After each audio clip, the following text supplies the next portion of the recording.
Drop that like. Yeah, boy. Fuck it, we'll do it live. For anybody that records back to the Fuck it. beginning of this shit, I'm just making sure it looks good and then I'm sharing it. I just got the notification that we're live. Oh, That's the nice. first time that's ever happened. Well, maybe something's correct this time. Oh, maybe I didn't switch the settings Heyo. to unlisted. Yeah, it's public. Fuck. Sweet. Whatever. We're public today. Oh boy. Great. Okay. I don't want to stop it and fuck Well, something we up. might get some peeps up in here. Oh well. I don't have my phone to be able to watch the comments. Okay, I'll see if I can, but that might fuck with my shit. Okay. Here, I'm gonna go grab my phone. Bye, everybody.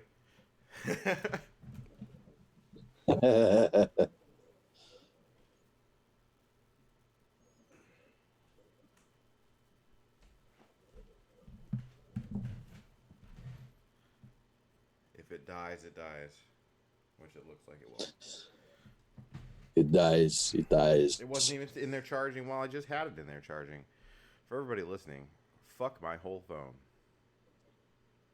All right, I'm gonna share it into the Discord. A little loop for that. It is shared in the Discord. No, I'm about to. Oh, okay. You already did the at. Thank you very much. I would have forgotten. Mm-hmm, mm-hmm, mm-hmm. As usual, you know me. Got her covered. Everybody gets to listen to the beginning of our shit today. Yeah, they usually do, but there's usually only about two of them for the paying. But that's fine because maybe we'll have some more people in here to talk about possible Patreon stuff. Fuck yes. All right, let me open this.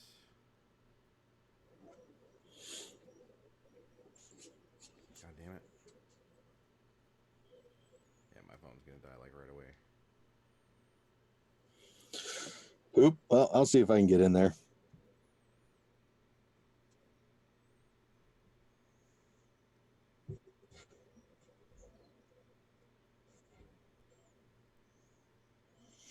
See if the live shows up. Oh, it's there's one person. We got one person Oh, watching. hello, whoever you Say are. hello, whoever you are. Could be somebody that doesn't want to. Just got a hilarious image of my face in there. Sometimes the thumbnails are amazing. I love it. We just look absolutely Yeah, they ridiculous. are. Yeah, it seems to be holding strong this time, so I guess we figured out that problem. All right, whenever you want to do it. All right. Well, for the purposes of recording, I'll count down to the episode and we'll jump on in. Nothing special sponsorships, just the Lewis stuff. So, in 3, 2, 1. Welcome, everyone, to episode 36 of Enemy of the States, Dank Podstash. My name is Nick, and I'm here, as usual, with my co-host, David Ballantyne. How's it going, buddy? It's going all right. It's a good day today. I'm excited. It's all promising. How about you? You doing good? It is fucking beautiful outside over here, man. It's foggy morning, got some good pictures, There's and no now it's nice and sunny, just chilling. there was no fog here today. It was straight to sun, which has been abnormal for lately. So I was happy about that. Hell yeah. Hell yeah. Well, as you can see, we're just kind of going off the cuff today. Me and David taking a break from guests. We're probably going to do some housekeeping, little stuff just about the channel, some possible new suggestions, reformatting certain things, and see what you all think about that, as well as some topics that came up during the week that are interesting. And if we have time, we'll get to some topics that people had asked us about. And if we don't, and also we have some topics or questions brought up for our patrons who get access to the after hours. If you want access to those as well, it is our second level in the Patreon, which is something I'm going to be bringing up a little later. We might shake things up in there. So, yeah, that's what's going on. Let me bring you real quick a message from our friend Shane over at libertyunderattack.com. Shane runs Liberty Under Attack Publications and has a special offer for our listeners, the listeners of the Dank Pod Stash, that you can, you can get 10% off your order with code DANK10 on libertyunderattack.com. And what you can do with that 10% off is you can buy some books. Shane's got some books focusing on self-liberation, freedom strategies, solutions, and more. His current books are Hashtag Agora, Second Realm Book on Strategy, Ben Stone's Sedition, Subversion, and Sabotage, and Shane's very own Vanu, a strategy for self-liberation. They also offer assistance to new authors throughout the publishing process, including editing, proofreading, formatting, for Kindle and paperback, and full-service audiobook production. That's Liberty Under Attack Publications. Share your story, find your freedom on libertyunderattack.com. Definitely take advantage of that. Shane's had at least one person take advantage of that for the editing and publishing stuff, which is really awesome because we do this every week, and it's kind of a little trade of publicity between our podcast and the Vonu podcast, and I believe we'll be mixing it up also with Anarcho Coffee at some point as well. And it's kind of a spin-off of one of our earlier episodes about anarchist networking, because if you're going to spend money and look for services and whatnot, I think it's a good idea to look into our community and try to support people and help them grow their good freedom-oriented businesses. It's just good practice, and hand in hand with agorism as well. Yeah, absolutely. I love it. There's lots of on at least on Facebook, little groups like the one that made an anarchy made the Anarcho Bazaar. They just changed the name, and they promote a lot of anarchist, liberty-minded businesses, and it's good stuff. I love looking through there and seeing what everybody's got going on. So definitely, if you've got something you want, see if somebody in the community is offering it first before you go elsewhere. Absolutely. There's not one like central. That's a thing that we could all work on too. There's not one central listing for all this stuff, and that can be kind of hard to do if we're trying to keep out of government eye and whatnot with certain services and payments and things like that. But just reach out to us. We know a whole lot of people that do all this stuff, and like you said, David, just look around. I'm pretty sure if you just type anarchy products in the search engine, you'll probably find something very very easily, very quickly. And there's a lot of good shit. Like once I get this studio set up, I'm gonna get a really cool wood burning piece that our homie Mike Smith did for me. I'm not going to reveal what it is yet, but it will be up here in the background. I'm super stoked to share that with everybody. It's super amazing the amount of fucking talent that so many people in the anarchist community have. It's fucking awesome. I love seeing that shit.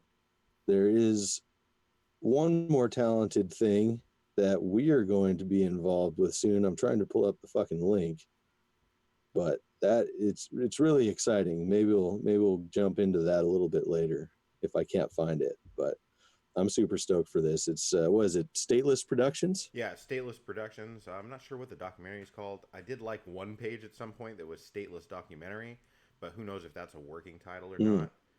So I think it's amazing, and I mean they're putting out a lot of effort to get a good quality documentary and product out there for people, and I like it a lot myself. I would recommend everybody check that out. They got an Indiegogo going right now. I don't have the link right in front of me. I'm sure that's what you're looking at, but I got it right here. What is it? This was posted by Chris Kofer in the Black Market Memes group that is still up, despite possibly the page being gone now, right? Yeah, the page is gone, but the group's still up. I don't even manage the group too much. I left that to a couple of my buddies. Excuse me. Nice. But yeah, if you go into the Black Market Memes group, or let's see, the Facebook page for the documentary that these guys are making is called Stateless Productions. And I believe the top 3 guys on here, I can't read, it's a little small on here. Well, 2 of them, a good buddy of the show, Chris Kofer, and then someone everybody knows around here, Pete Raymond, are putting together a really cool documentary called Beyond the State.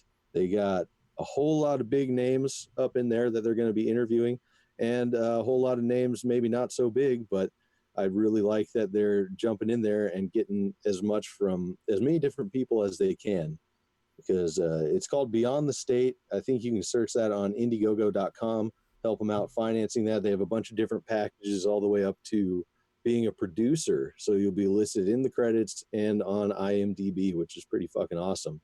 And Chris announced on the Black Market Meme, in the Black Market Memes group, that they will be interviewing us, probably about some Enemy of the State's Dank Pod Stash stuff and memes and everything we do. So I am super, super honored and excited that they reached out to do that with us. Yeah, being interviewed, along with all those big names, it's shocking. I was like, what? That doesn't make sense. Who am I? But I mean, I love that they're doing that. That they have the big names, the good draws, and then they have, like what we try to do. They try to give everybody a voice. Like, let's go around and find the not so known people and the people that have things that they want to say that don't know how to get them out there. That's amazing to me and important. Oh yeah. Yeah, because I mean, yeah, that is pretty much the basis for our whole show. Is we want to get the voices out there, and it's awesome to see other people doing that because there's so much good shit beyond what the big voices have to say. And in my opinion, probably more. I've been more inspired by just people I've met in real life and on whatever social media, just talking back and forth with them and formed friendships and just groups of people to talk with about all this stuff. And there's always such good insights, and not only has it made me feel good, it has confirmed that I don't know shit. Yeah. But it's good because I'm learning. It's the whole thing of being the change you want to see, and part of that's learning. So we're here doing that every day that we do the pod stash, and every day in general. But let me run through the team for Beyond the State, because I found the names here. So that's going to be Pete Mance Raymond, Robert Rex, Chris Kofer, Bryce Peterson, Andrew Kern, Killian Hobbs, and Vinnie Marshall. So, and they have that crowdfunding up on Indiegogo. We'll put that in the links for the show and share the bejesus out of it, because this is going to be a powerhouse of a documentary. It's going to be fucking awesome, and it could have a huge impact. I expect it to. I'm more excited to watch it than I am to be interviewed for it, which is pretty funny. Yeah, I agree. I don't know. Just like every time we record the podcast, you get a little jittery, a little Alex Jones. Got to be honest with you, I'm kind of retarded. That's going to probably amplify by like 100,000. Yeah, it's pretty sweet though. I'm super stoked. I'm about to go stick my nose into every book I can find on any topic that is relevant, and then hope to God I can remember it, because half the time doing just this show, as soon as it's recording, everything's out the window. My brain is mush. And hello, what are words? Absolutely. And we're running all this shit too, so we're kind of distracted as we do the show, but that's just that's what I'm saying right there. Striving to be better, if not just to bring better stuff to everybody, reading books and shit. And I'm way behind on my book reading, but that brings me to another point, something that I've been kind of rolling around in the old brain pan. An idea is kind of an anarchist exchange library. I want to set up a PO box for the pod stash at some point, so we can mail y'all stuff and you guys can send us stuff if you have something to send us. I think that'd be pretty cool. And I know a lot of people are into electronic books. I am not. The screens fuck with my eyes quite a bit, but I really love just reading regular books and collecting them. And it'd be a pretty easy, cheap way to, spread books around to people who are interested. So at the least, maybe a reading list or a library. And we have a book list in our Discord too. Earlier I mentioned, just meeting a bunch of people and having a good place to talk. Jump on in the Discord, because we kind of switched that from our original idea, which was pay $1 to get into the Discord. It is a private server still, so we vet who's in there and who gets to stay and whatnot, and it's nothing crazy, but there are private rooms within the server for our paid patrons of different levels for the bonuses they get, which we're going to be ramping up as we come up with new ideas. But we have a anarchist reading list section in there, and people just post what they're reading, talk about it a bit. I got a whole long list I'm getting ready to drop in there. And so, yeah, that's just going to help you improve your philosophy by keeping on learning. Yeah, it's all about self-education and teaching yourself, getting more information, and broadening your horizons. Inspiring, Yeah, absolutely. yeah, oh yeah. Yeah, so as far as access for the patrons, so that's how we got it broken down right now. Is dollar level gets you into those private rooms, and then we have an after hours show that I'm thinking is going to be about $10 a month for the after hours and all the previous bonuses. And I'm planning on starting up a little weekly, bi-weekly, possibly monthly little newsletter with stuff about all the shows for everybody, something we can throw in there, and for probably $5 a month, and including the Discord invite, as well as some bonuses and Patreon goals. So along with kind of the housekeeping and ideas we're throwing out here for you guys today, make sure to tell us what you want to see. Like, what do you guys want us to give you in exchange for support of the show? Because that's all we want, is to make the show better, and we can't do that without your support. We're doing everything we can, and it is getting better, and we have some good support behind us right now too. So that's going to help a lot. Yeah, there's lots of brains behind it. There's lots of people helping us out. It's not just us. I mean, we put out a lot, but there's lots of people that we ask advice from and get ideas from as well. Nick, one thing that I had been thinking about that I kind of said to Nick a couple of times was, for the patrons, we're going to do kind of, we read some news articles, talk about current events, things like that, go over them, give our opinions on it, BS about it. That should be a pretty fun and kind of informative thing that we could do. That's the one that I got going on in my head. I also got I got 2 free, not for patron bits of content. One should already be coming out consistently, which is the videos, the shit status say videos, where I go over some more choice, interesting comments that I see out there from status or just annoying people who are probably status. But for some reason, I went to upload last week's up onto Facebook, and it's apparently spam. Immediately, it got flagged and wasn't able to post because it was spam somehow, even though I created pretty much every bit of it but the sound bites, other than, you know, my voiceover. So I don't know why it was said it was spam. I read through the guidelines. Of course, Facebook, you know, they're just nitpicking and very vague. Yeah, but even in their vague little rules about spam, none of it had anything to do with that video. So it was confusing. But I'm gonna try and get that up. I'll probably try maybe tomorrow. I'll get that up. Maybe we'll just switch it to be next week. So I've missed a few weeks because of things going on. But oh well. And I've also got my own interviews with specific people that I'm going to be doing here pretty soon, and I want to get that going because that's been on my mind and should be pretty entertaining, and I'm excited to do it. I need to get some angst out. What ideas you got? Yeah, some short interviews is what you're thinking, and that'll be patron exclusives as well. Yeah, that one's going to be patron exclusive. So you'll have to pay to get that one, but it's definitely going to be worth it. It'll be highly entertaining, and I'm sure everyone will love it. Yeah, I am privy to this idea, and I think it's fucking fantastic. That's one you're going to want to drop a couple bucks on.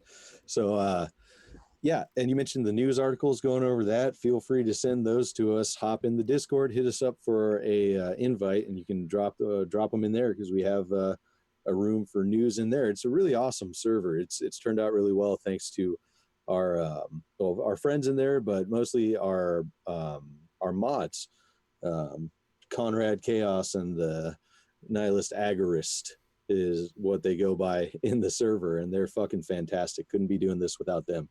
But yeah, they'll take care of you if you hop in there. So yeah, hit us up for a link, or just message us, or post news articles to the page if you want us to go over them. And tell us what you think. We'll do that.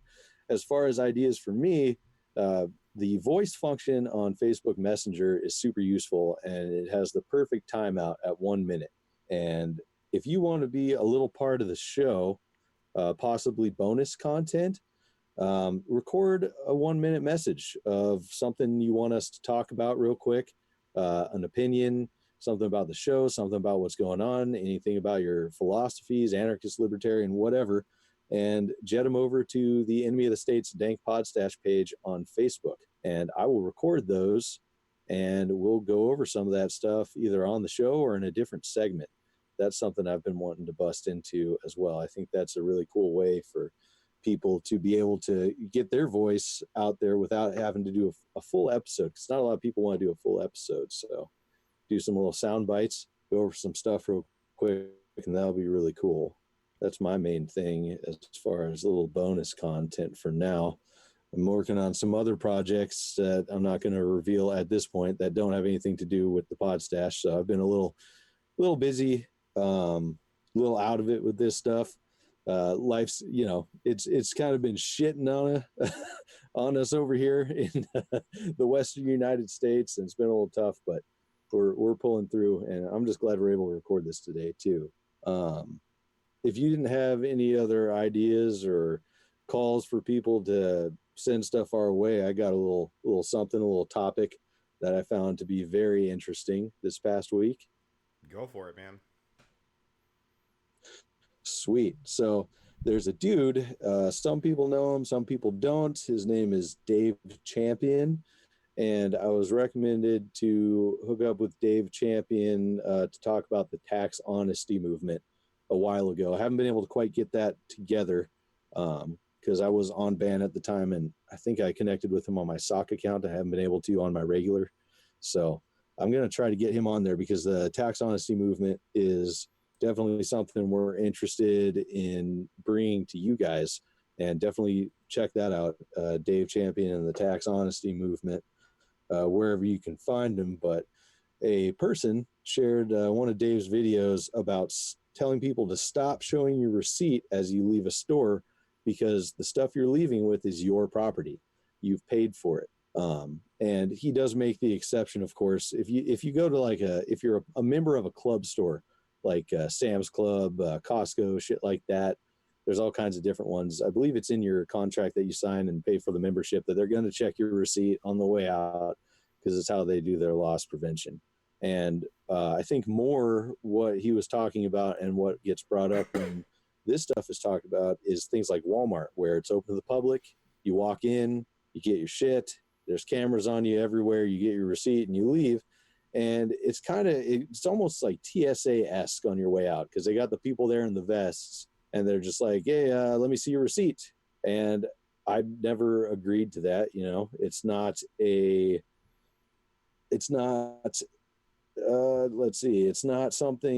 policy. That's what it is. It's not a policy that's laid out for the public anywhere to let people know this is what's happening. And it's sporadic. There's no uniform description or order in which they search people or ask for their receipt. And I usually just say, no thanks, or I just walk by and carry on my way, because I've paid for my merchandise and it's now mine. And the critique of Dave Champion's video was like straight up, this is the quote, saying, bullshit, he is wrong. It's not your property until you prove you've paid for it. You prove you paid for it by showing the receipt. No. That's a big fucking thumbs down. No. Buzzer. Whoever said that needs to stop sucking corporations' dicks, man. That's fucking right. Yep. You exchange your goods or services for other goods or services. In this case, goods. You exchange money, services, whatever. That shit is yours as soon as the, in good faith exchange has taken place. Everybody's happy with the deal. It's done. So, and this is not saying to be a dick to people who ask for your receipt. I understand it's their way of doing loss prevention, and people steal a lot of shit from Walmart and places like that. Obviously, fine. I'm not. I'm buying my shit and I'm walking out. If you get popped for stealing something and you're not showing a receipt, whatever, they're doing their thing. but that shit is mine. That's the question, is when does the property become yours? And it becomes mine when I either use the self-pay kiosk or the cashier. When I hand over my money, receipt given to me, transaction completed, take my shit and go. That's the exchange. So the question of whether or not it's your property until you show the receipt to someone at the door, even in the membership stores, it's your property as soon as you fucking pay for it. You can show the receipt if you want. You can show the receipt if you don't want. But it was a pretty interesting argument, and I don't know what fucking podcast or site this person writes for, but they ended up going on a tirade in an article about it. And I don't want to drop any names, blast people. If this gets back to whoever I had this exchange with, I'm happy to talk about it more, even though you were a fucking dick to me when we tried to talk about it. But Was he? come on the show. We'll fucking talk about it. So, oh yeah. I was apparently arguing against property rights by saying that Well, these are he my clearly things doesn't after I understand paid for them. property rights, and he's going to say that. Like, that doesn't make any fucking sense. It would be one thing if they looked at everybody's receipt, right? If everybody who walked through that door, they looked at the receipt. If they made it known prior to you going to the store to make these purchases that your receipt would be checked, like the club, places, that would be one thing. But to just pick and choose, like, oh, you look like a thief. Oh, I'm gonna, you know what I mean? That's that's not okay. And it is your property, and you don't have to prove that it's your property once you've paid for it. They have security systems there that aren't some old dude looking at your receipt, at least talking about Walmart. So if you go through that and it doesn't beep, isn't that, you know what I mean? Isn't that saying that you didn't steal anything? Mm-hmm. What is the point of having those then? Why do you have two sets of security? Do you just not trust any of your customers? Because if that's the case, then you should probably not, be in business. But yeah, absolutely. I've always wondered why they do it how they do, where they randomly ask people for receipts, because you're on camera. You're on like 3 different cameras at least when you go to the self-check kiosk, because you're on the self-check, you're on the overhead cameras, and then there's a camera walking out. Probably the same thing at the regular registers, and then also as you're walking through the store and all that.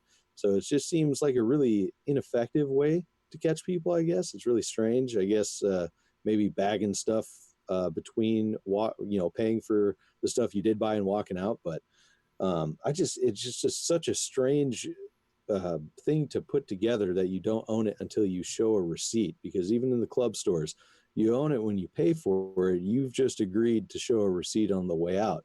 And the thing with places like Walmart, the open to the public stores, is you said that it'd be one thing if they did it to everybody, but there's not an agreement beforehand. It's not posted like, hey, we're going to check your receipt on the way out, nothing like that. And from that, there's the argument of you're on their property, so they can do what they want. And within being on their property, you have exchanged some of their stuff to be your property. So being on someone else's property with your property does not give them rights over you or your property. They can ask you to leave, but that shit is yours. Yeah. In my opinion. I might be wrong on that. Let me know if I'm wrong on that. I may have worded that fucky. Words are words, man. But yeah, that's one of the reasons that I won't give Walmart any of my money. They don't get my business, and I'm sure lots of people do, but they don't get mine. And that's a good way to go about in any situation. Vote with your dollar. Lots of people say that, and I believe it's true. You give these people power by giving them money. Yeah. You stop giving them money. If we all stop giving them money, they won't exist anymore until the government, who is constantly propping up businesses like that. So that's a whole nother topic in and of itself. Absolutely. I found a weird phenomena with this topic as well, because I wanted to see, like, am I fucking nuts? Am I wrong as fuck on this?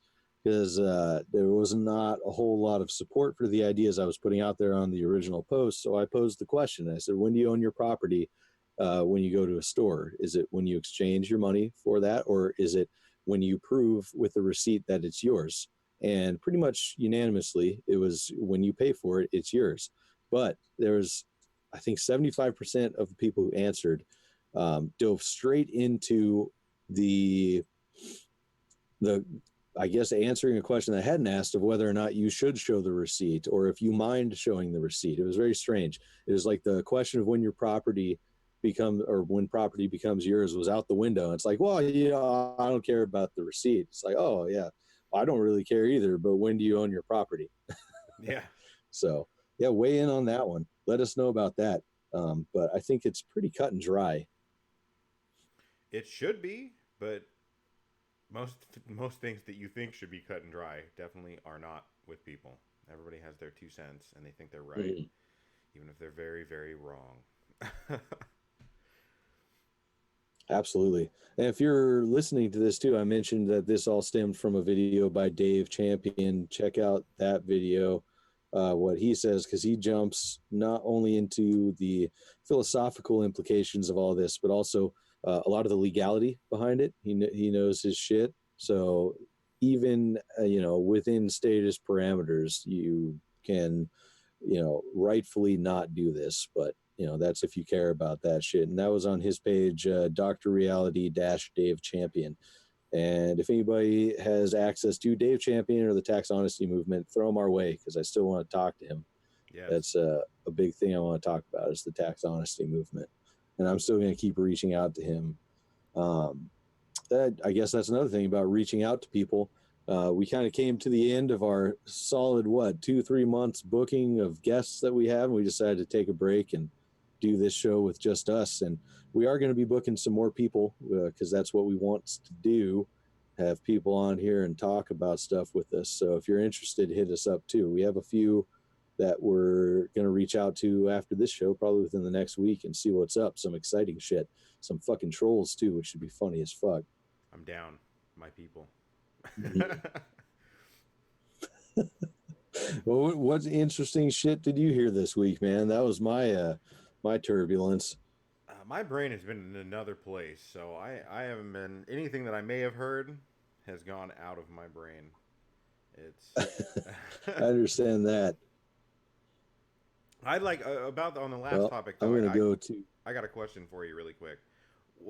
Sure. I know that here in this state specifically, they aren't legally you aren't legally obliged to show your receipt. Is that like that elsewhere? Is it like all encompassing that you found through Dave Champion stuff? Or yes, according to his video, yeah, you don't have to show them shit.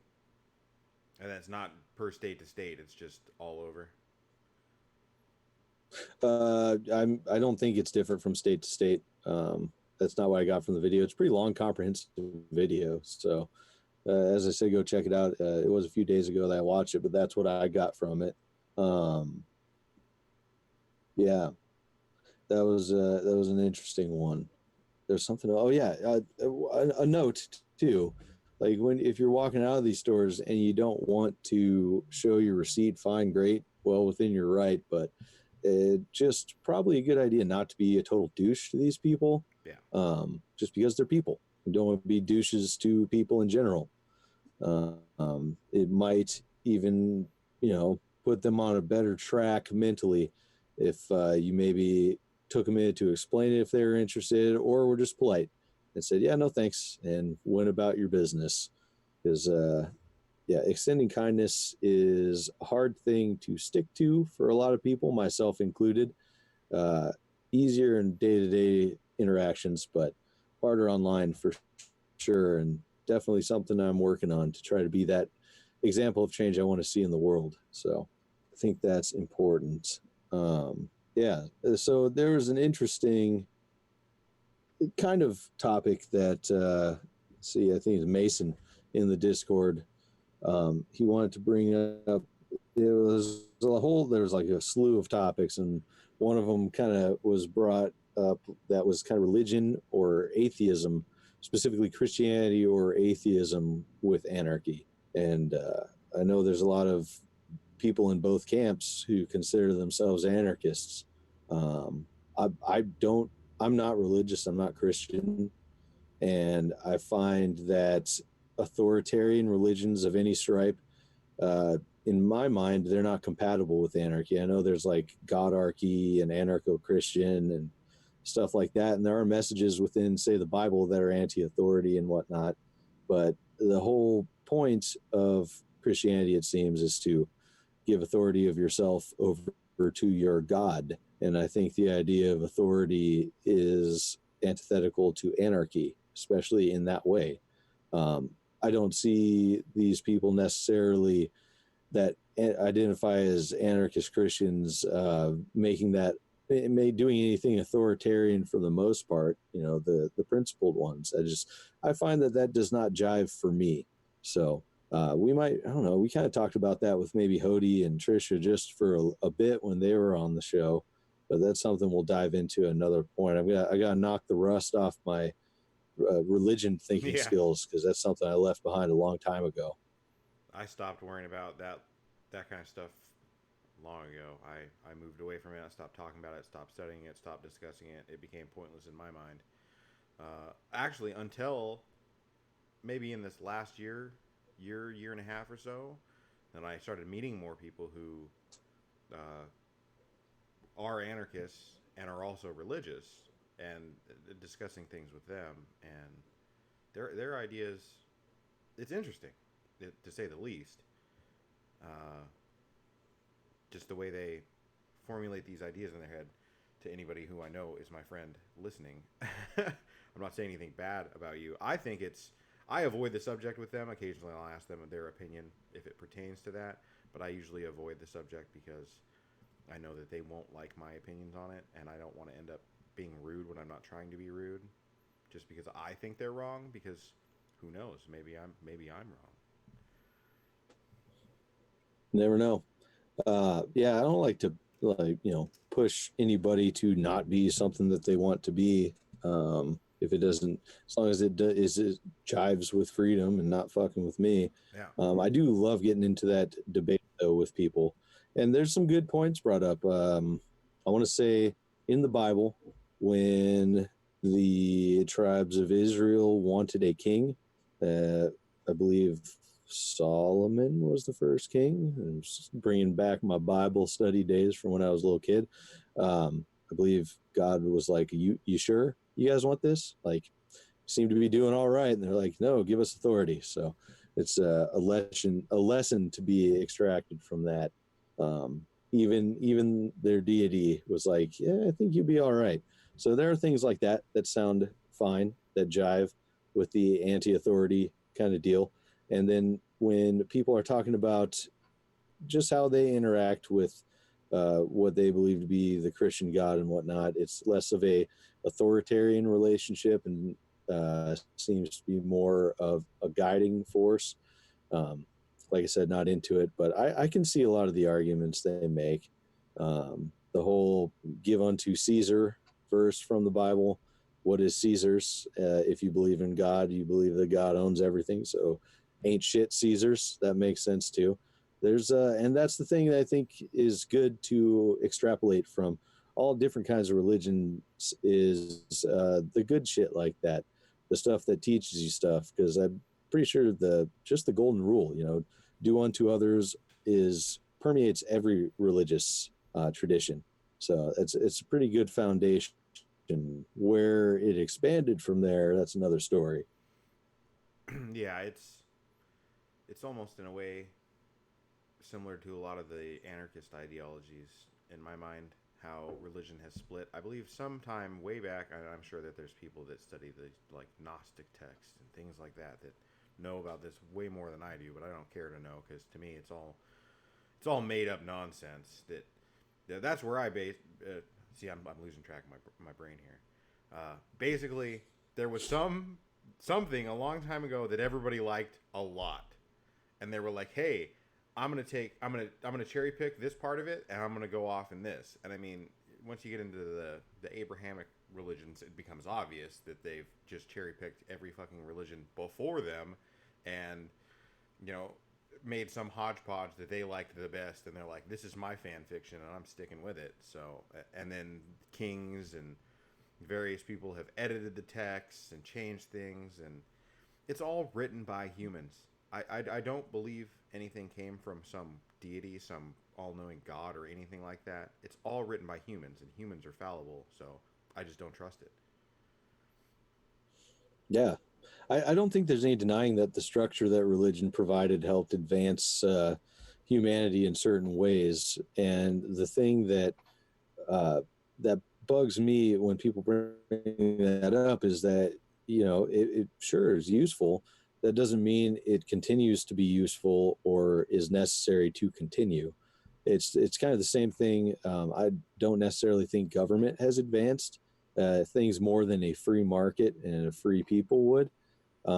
It's something that needs to be evolved, that we need to evolve away from, that we're trying to get away from because of all the bullshit. And even with the good, the little bits of good here and there, that doesn't make it worth it. So there's one thing to the structure of religion that is, in my mind, becoming fast useless, and another thing with your personal spirituality and what helps you there. So that's something to keep in mind.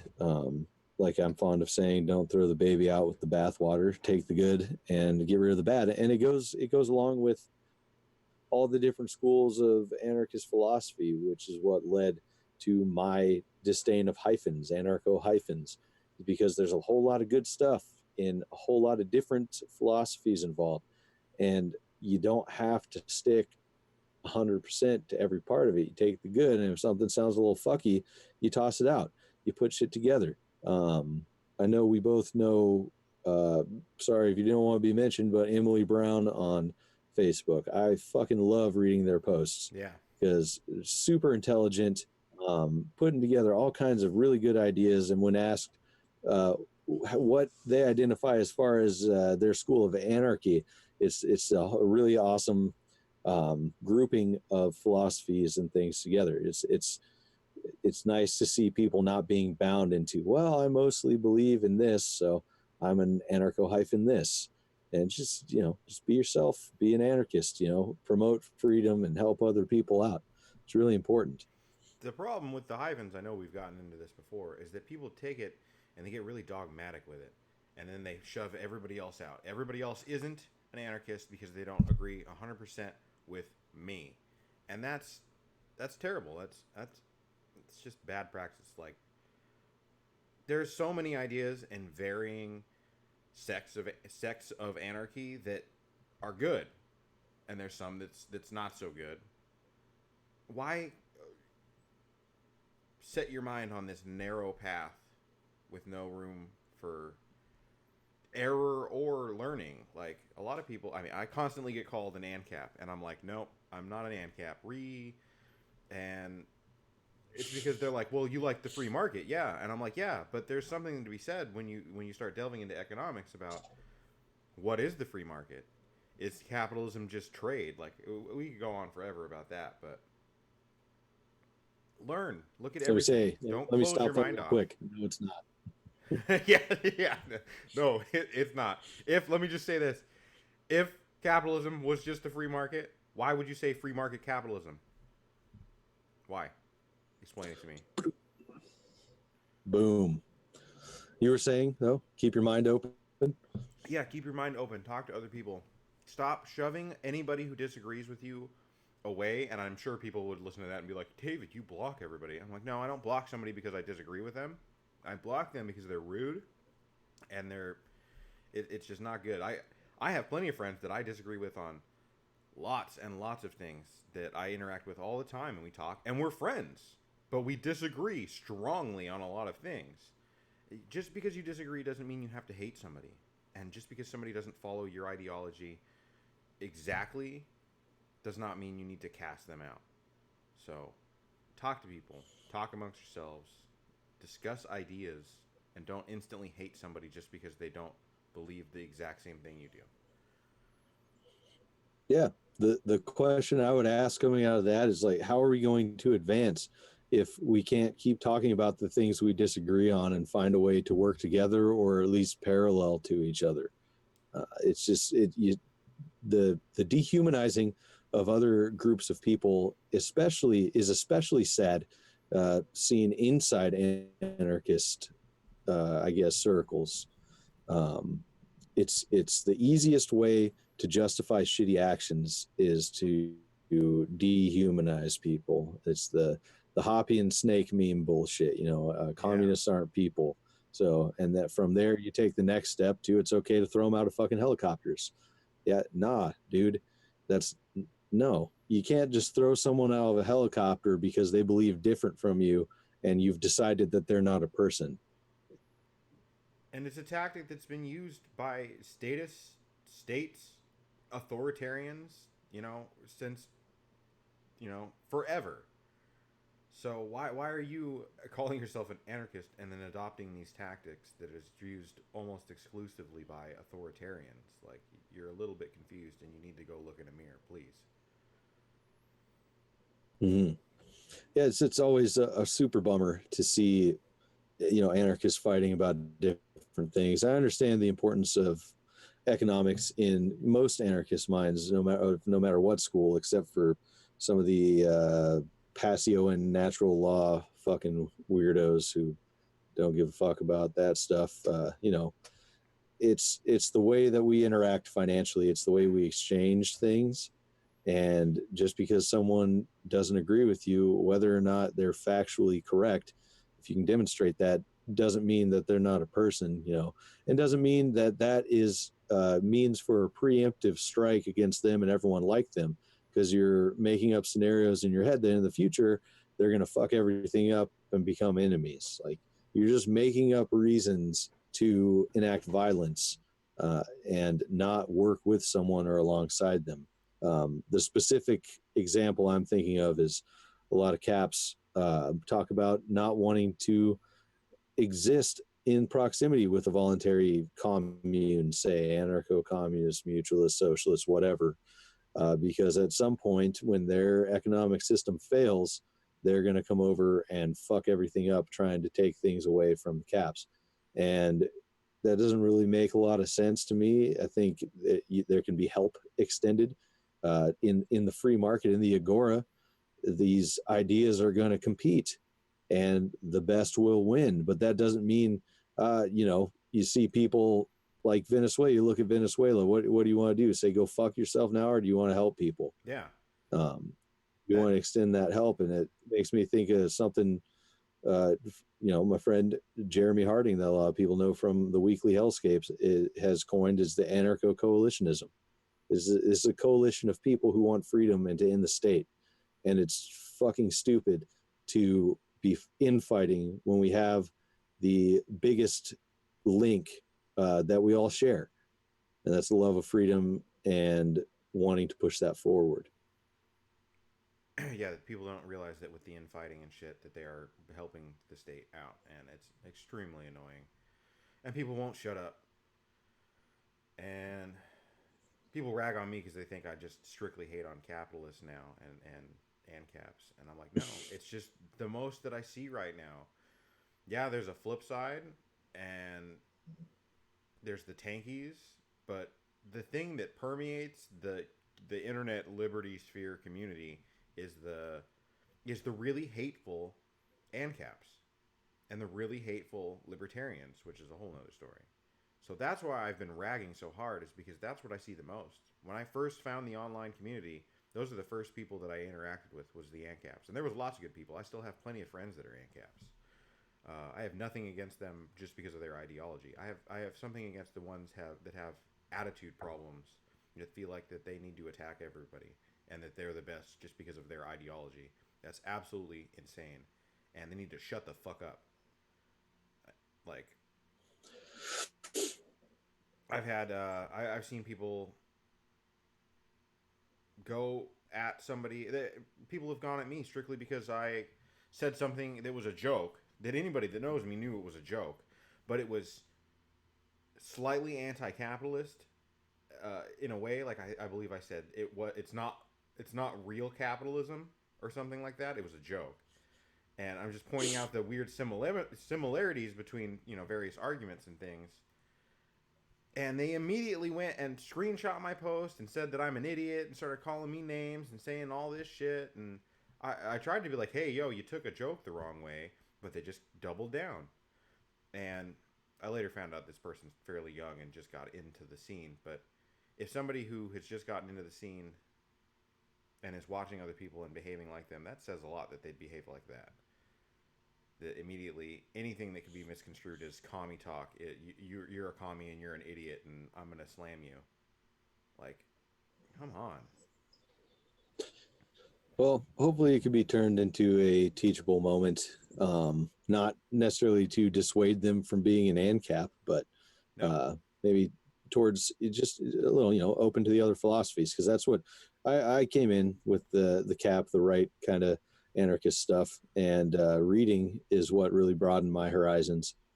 I mean, it's pointless to stagnate and not read, especially if you disagree, wholeheartedly. If you have like a nemesis, caps and comms, why wouldn't you want to understand what you think is your enemy? And I think some people might find some middle ground from that. Um,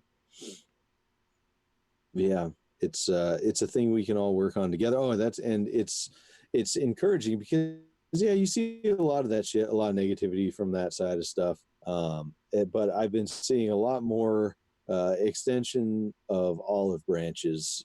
Thinking specifically of uh, Hody, our good pal Hody, and where he does his stuff over with We Are Libertarians. Their We Are Libertarians reader featured what was it, Libsock, an article in one of their in that first reader or second reader, one of the readers they put out alongside 11 not lib socks along capitalists and other things.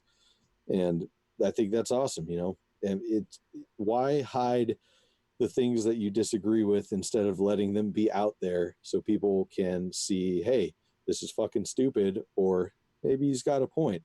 If you're silencing all kinds of different stuff, assholes, racists, fucking whatever, how is anyone going to know who they are and where they are? They're going to out themselves if you let them talk. And that's not to say that this, Libsock was wrong in everything they were saying, although I didn't agree. There's a whole plethora of ideas out there, and censorship is not conducive with freedom, is my main point. In that jumble of fucking word salad. Oh, I was fucking running around with my brain on that one. it's jumble of word salad today. I've done it like 3 times, and then I'm in the middle of saying something. I'm like, what is the point of what you're saying right now? I don't know. Let it trail off. Take a drink. Sounds good. Keep moving. Keep talking. uh, so diving away from that, I just wanted to touch on some of the fun ones Mason threw in here. He wants us to talk about 13% chicken tendies. I don't even know what that means. What does that mean, Mason? The first thing I think of, the first thing I think of would be McDonald's only uses 13% chicken when they make Well, their chicken tendies. I apparently don't eat only fucking McDonald's 13% though. chicken is delicious because those I have to stay away from McDonald's because they have they know what to put in their food to make it addictive because holy fucking shit. Those chicken tendies. Give them to me right now. 13% chicken tendies. I'm down with it. Let's go. Put them in my mouth hole. Oh man, I'll let you have those. You can have all of those. I'm I, over the Mickey D's, the Mick anything. I'm trying to eat a lot more healthy now, so I get to go out in my garden and pick a fresh salad, and I'll actually probably do that for lunch here in a little while after the show. Go out and grab a bunch of stuff, and I got no tomatoes yet, sadly, though. Mm. And most of our plants over here on the homestead are a little small still. I think we have a later start on our growing season than you do over on your side of stuff. But the garden's looking sick. We've mentioned that before. I think we talked about gardening with Michael Jimerson, who was on before. Yep. That's something we always want to talk about because we both garden.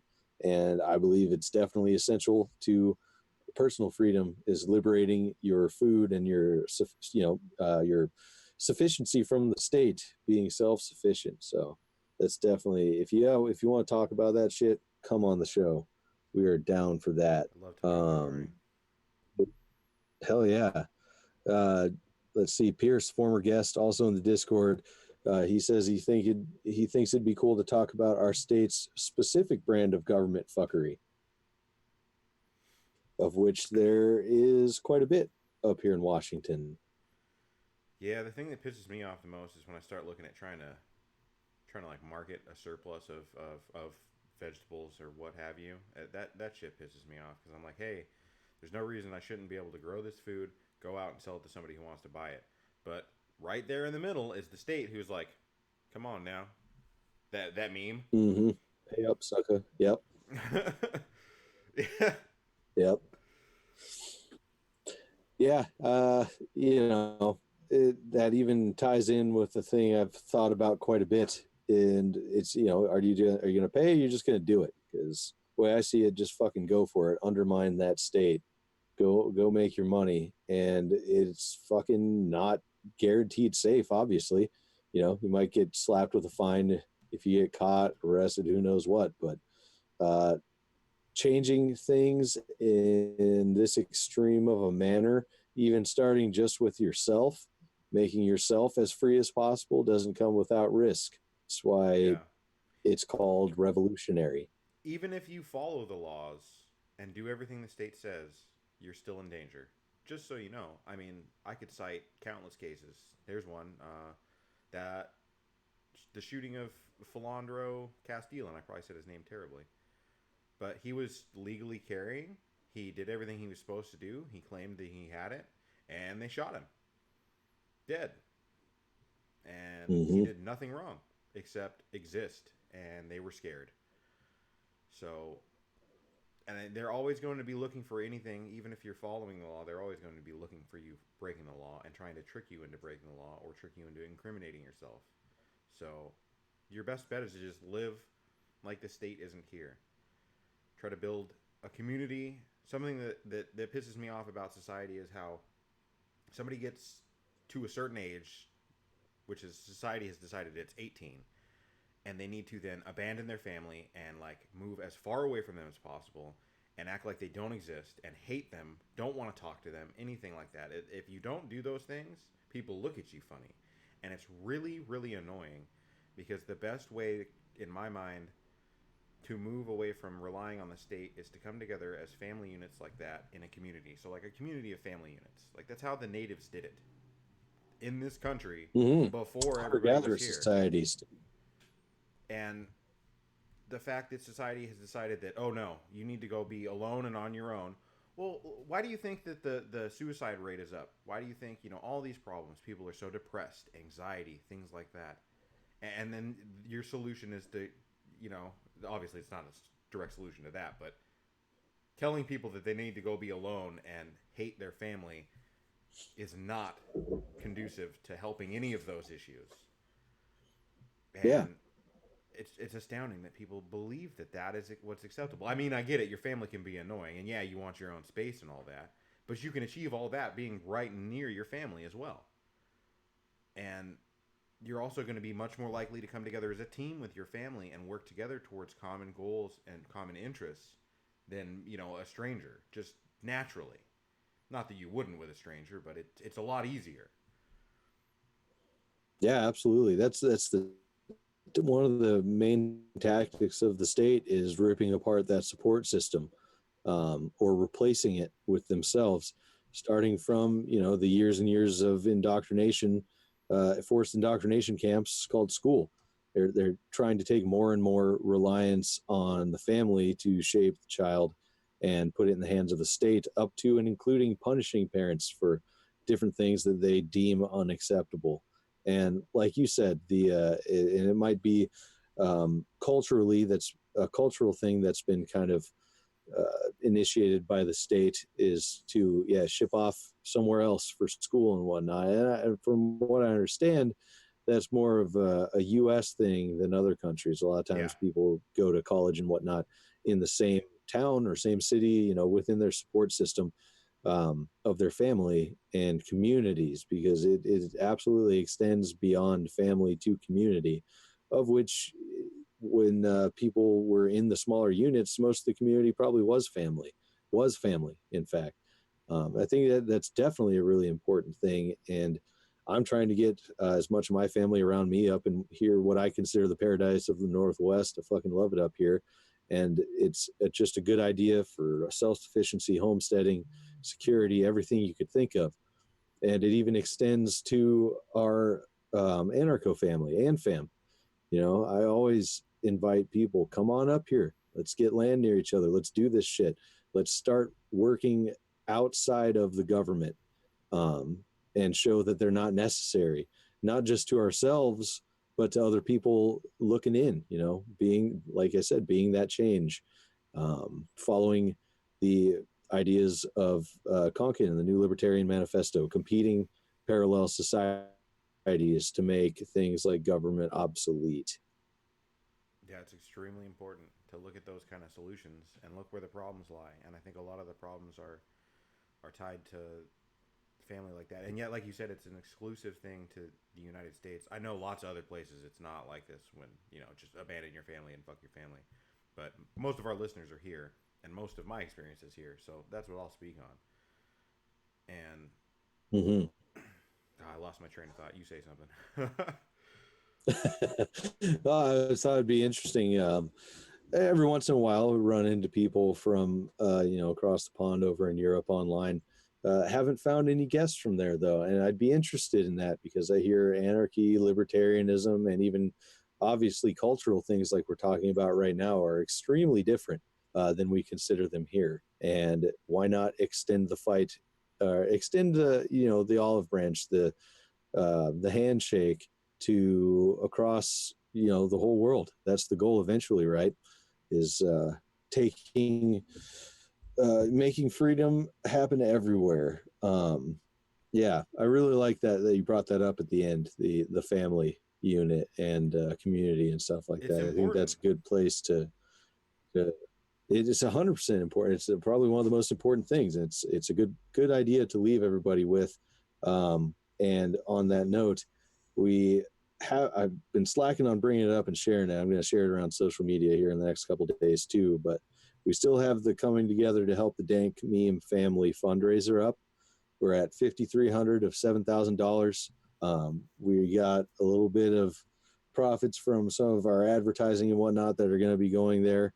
And we've had some outreach from people outside of the actual Facebook fundraiser. So it's probably closer to about $5,500.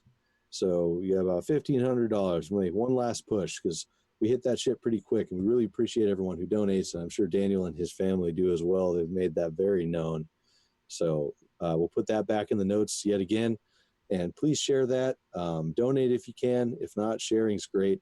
Help us help our friend and his family out, and send shit like this our way as well, so we can continue helping in the community with things like this, because this is what's important, is creating that network, that safety fallback for people, to show that we don't need the government to exploit other people and to be able to do that, just to help each other out. So on that note, take care of each other, and we'll check you later.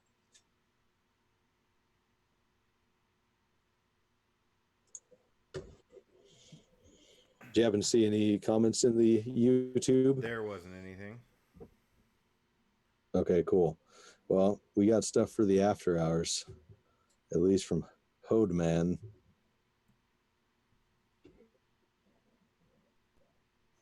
Yeah, there's no comments today, which is odd. I'm sad. Mm-hmm. There's only two people. Is Oh, we yours didn't still even. open? I don't have YouTube open. Okay, so Open there's now. somebody I in don't there see other than anybody me. fucking. That's cool. Hello, whoever you are. Let's see. Yeah, we're still here. We just are done recording. Yeah, I don't think we have. Yep, I don't think we have anybody as far as patrons online at the moment, but that's okay because the Hodeman dropped some stuff for us. So I'll start recording and just jump into the after hours. All right, here with after hours / Q&A for $5 patrons for episode 36 of the Dank Pod Stash with just me and David today. So this might be a little bit of a short one. We do have some stuff from Hody. Hody says there's a political science teaching that cultures build governments. If the state were to end tomorrow with the current culture, do you believe they will stay stateless, build a different government, or build a similar government? What changes would you most like to see with society and culture so that liberty can thrive? And I think that's pretty much our main push on the way we do things, why we're anti uh, just the violent revolution right fucking now and collapsitarianism and stuff. Because I absolutely do think that people will set up either a different or similar government at this point. I don't think the majority of people either know how to be free or are ready to be free or want to be free, and definitely aren't practicing it. I know the majority of people are not practicing self-sufficiency if the government were to end tomorrow. Yeah, and that's not a testament to, it not being viable. It just shows that the state has been extremely successful in inundating everyone's mind with bullshit and making everyone reliant on them. I mean, they've had countless years to be able to, from damn near the cradle to the grave, tell everybody that they're in charge and that what they say goes and that they're right and any other way of thinking is absolutely wrong. So, of course, people without that apparatus being there are going to be like, well, we need it again. We don't know what to do. People living on welfare, people that seek it. Not that there's anything necessarily wrong with seeking help, but people that seek it for to help them because they're like, hey, we need somebody here to go and allocate these resources to give to me or other people who need help. Um, so yeah, if the government ended tomorrow, yeah, there would be another government. Of course, there would be. Not everybody knows what we're talking about. We need to keep telling people. Yeah, and it's like you brought up in the episode, and we expanded upon. It's that tearing down of the family and communal safety net to replace it with the government safety nets that are propped up by violence. And so, what to get kind of into it, when you're saying, Hody, that cultures build government, that would be the goal. The answer to your last question, what changes would you most like to see with society and culture so that liberty can thrive, is changing the culture to a point where the majority don't want to build governments and want to be respectful of each other, and be even more than respectful of each other, kind and helpful to each other. And independent. That's the main goal. I'd like to see people getting away from falling back on government and building their communities up to, if they need to, support each other, support themselves, foster that independence, and start actively competing. I think fostering an attitude of direct competition with the government and everything they do is extremely important as far as changes societally and culturally. His question hinges on one subjective definition of government as well. So, what one Hmm. person thinks is a government may not necessarily be a government in somebody else's mind. So, just like you, Hody, think that people coming together in a community and voting for certain things and I'd have to listen to what you've said again to really nail it down, but I would consider that a government. Other people say that it's not. I would consider it a government. I don't like that kind of style of thing. I don't like private courts. I don't like private police. I don't have anything against people coming together and doing that voluntarily. I don't want to do that because to me that's just voluntary government. And I'm not about it. I don't want any kind of government. I want to be left the fuck alone. I want everybody to go the fuck away. So, I hear that. Yeah, the things that concern me about absolutely no kind of private entities like that, I guess, would just be the people who can't do for themselves, or it may be disputes that need to be resolved. But I also think instead of private entities, I think communally, I really like the idea, as I've mentioned before, of smaller units of people, smaller communities, because it's easier to work together and really eliminate a lot of the communication and I think just jealousy, all the things that end up bringing violence. If you look at the hunter-gatherer communities and how they, I guess, governed themselves, and government might not even be the correct word, but just lived, because that's really what they were doing, was just living.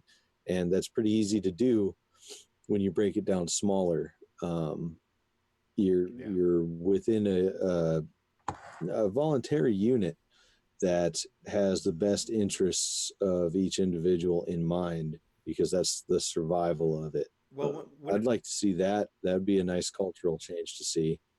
whenever you get like large groups of people together like that, there's always going to be some kind of like. I agree that in areas with mass populations, there's going to be have to be some kind of private entity like what you're talking about to deal with and to mitigate issues that will inevitably arise. But there are the people like me. That is all I was saying with that, is that there are the people like me that don't want anything to do with that. We don't want to live in those areas. We want to go out on our own, away from everybody. You know what I mean?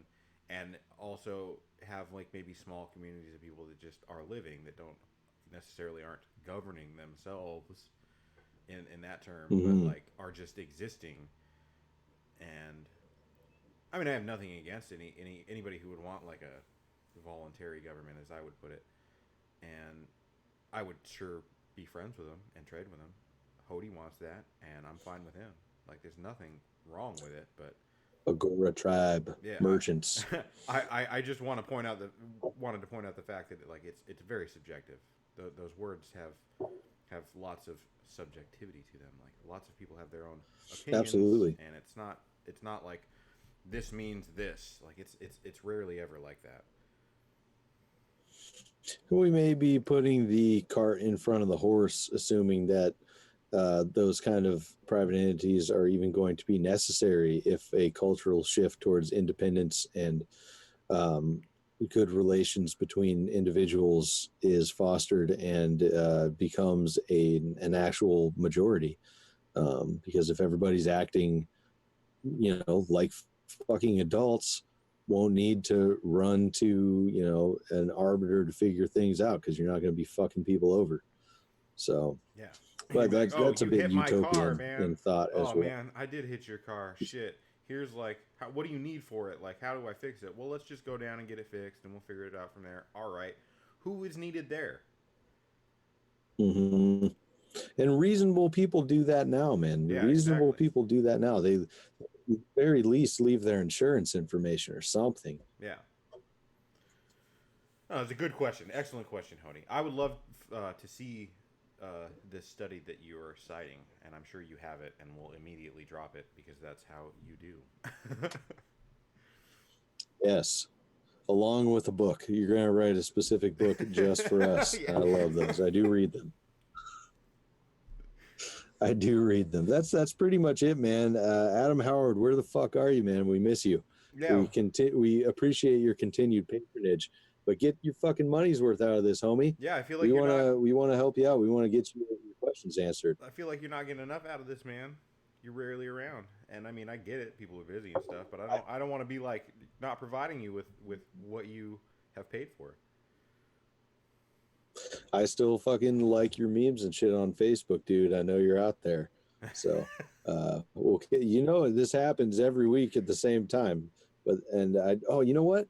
I think he actually Adam has some questions from the last one, because he was a bit late to it. I'm gonna see if I can scroll back and find those. Maybe we can get to that shit. I think it was in the $5 patron stuff, and I think it was for possibly Michael Jemerson. Oh, Hody just commented We on may the have talked live. about it. He just commented. He said, Ah, "Aw, damn it! I slept in. I'm here now. That it's about to be over. Toad's gonna watch this." Yeah, it's apparently public today because it reset everything, so it's not even unlisted. Because I hit start streaming before I looked, and then oh shit! So it was actually Adam Howard had some stuff about James Baker that we had on, mm, asking if James can own a firearm again legally. I wasn't aware that he could not own a firearm legally if that's the case, and I yeah, probably wouldn't ask him on this show to bring that information out. It sounds like he can and does, so I think he's good. Is what I'm for saying. legal reasons, that's a joke. Fuck the law. Yeah. He can own a firearm just because he can. Yeah. Fuck all of that nonsense. Yeah, and speaking of living with the risk of a lot of this stuff, I think people should be breaking the law in the face of a lot of this gun stuff and red flag laws and standing your fucking ground too. Civil disobedience is and important. I want to make it clear when I say stuff like that, I'm not asking people to do what I wouldn't do. I'm not saying, all right, guys, do this shit, because I'm not going to do it. Because if I were to own firearms, I would not be giving them up. And that's not just an anarchist thing. I mean, even certain statists can get on board with that. And that's a good bridge there. I mean, what this statist world that we're in was founded on rebellion, and people have since been neutered, unfortunately. But they like to talk about it, so there's an in. Well, I'll say it, detective, whoever, an agent, whatever, who is listening to me. I break the fucking law all the time. I don't do a goddamn thing these people say, and I definitely have things here that I'm not supposed to have, and you can suck my fucking dick. Fucking a, fucking a. All right, guys, that'll wrap it up for the Q&A. Unless Hody has been feverishly typing and has something up right now, I don't see it, but we'll get you on the next one, buddy. Well, thank you guys for your patronage, and we will catch you next time. Sweet, I gotta piss like a fucking racehorse. So do I. Oh. All right, man. Oh, I sent you that advertising stuff to send out. Don't send that out yet. I forgot to change everything I wanted to change. I just updated the numbers, so I'll restructure it. Send you that again. Good thing I haven't yet. I was waiting to start pushing it next week. I'm doing a whole. I'm pushing this shit. I got nothing better to do. I need to keep my mind off shit. So I'm working. I'm gonna work hard on this. Everything. Word up. You've been working the Twitter. I suck at Twitter, man. I keep I go in there and I look around and I get overwhelmed and then I leave. I've made a few posts. I try to post. I think I forgot the last time to post when we had a video go up. But I don't know. I saw there was a bunch of notifications and I'm like, oh, Nick must be on there fucking around. He must be figuring it out. Yeah, Jeremy had a follow train kind of deal going on, so I jumped in there and grabbed some new follows and followed some people back. So. Oh, nice. Yeah, I'll jump in. I'm getting a little versed with the Twitter sphere. I'm going to start jumping into that pretty hard for the Magic the Gathering content, because I think we're starting that shit up tomorrow, and that's like the place to be, is the Twitter sphere. So yeah, we need to be. I'll do what I can on there. I think if you have short thoughts, like just shit you want to throw out there that's not a meme, like people fucking love that shit on Twitter. If you start fucking throwing it out there. Yeah. What the fuck it is. They do well on Facebook when I have them, little blurbs like that. So nice. Yeah, we just need to build up followers and shit. We can do that. Yeah. Sweet. Well, I hope people have some good suggestions for us. Oh, we're still live. I didn't turn anything off. That's all right. Probably just end up